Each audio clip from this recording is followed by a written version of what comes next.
Hi, thank you for always borrowing us your ears. And we really are grateful to God for many things and for you, that all of us can be in this community.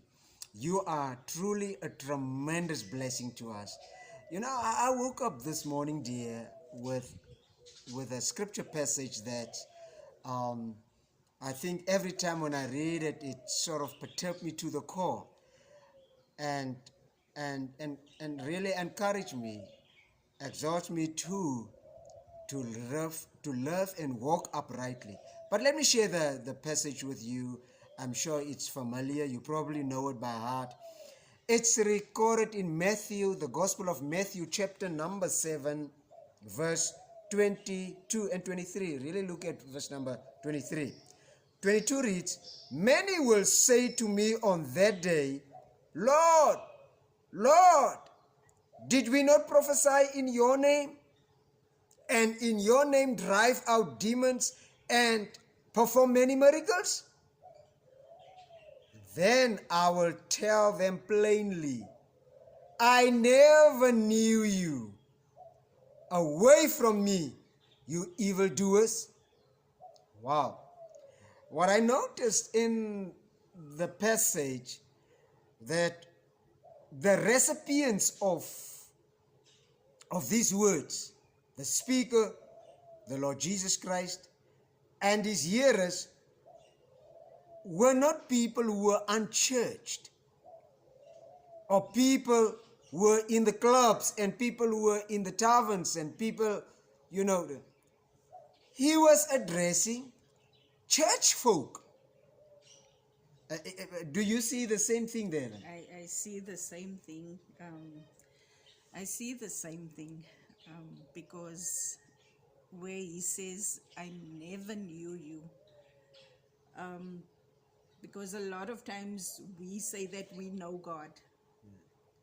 And because we go to church and we say we believe in God.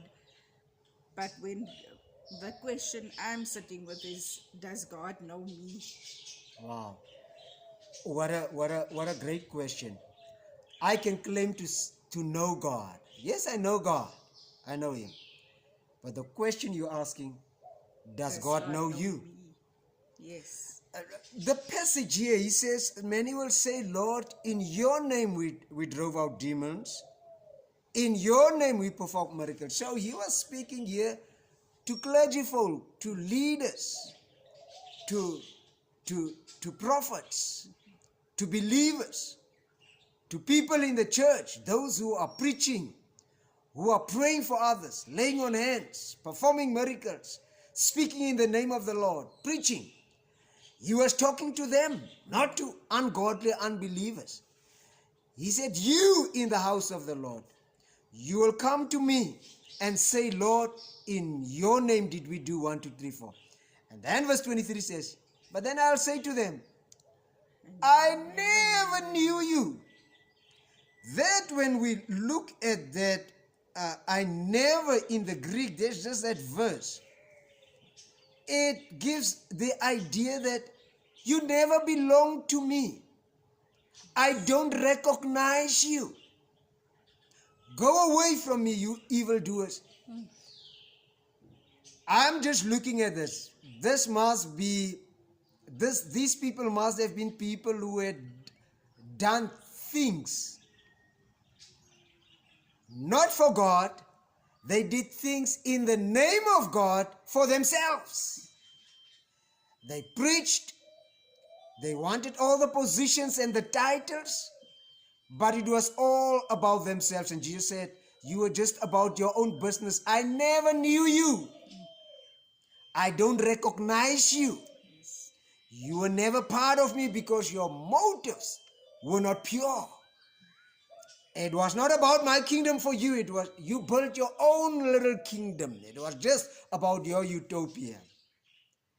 We should make sure that we don't just know about him, but we really personally know him as our Lord and as our Savior.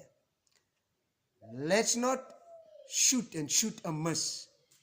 Let's not run the race and at the end be found to be disqualified because we did not compete according to the rules. The rules are laid out in God's word. Holiness, purity, sanctification. God is calling upon us to live lives that will please Him, that will honor Him.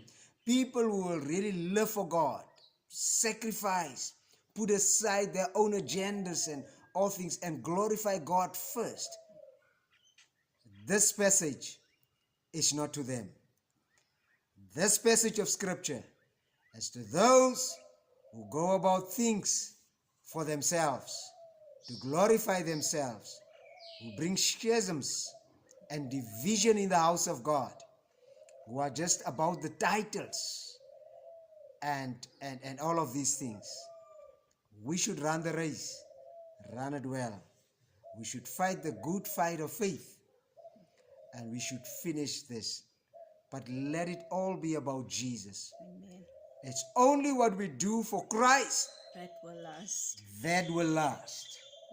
When it's even tested in the fire, it will remain. What we do for ourselves will fade away. Have a good day. Till next time. Bye-bye. God bless.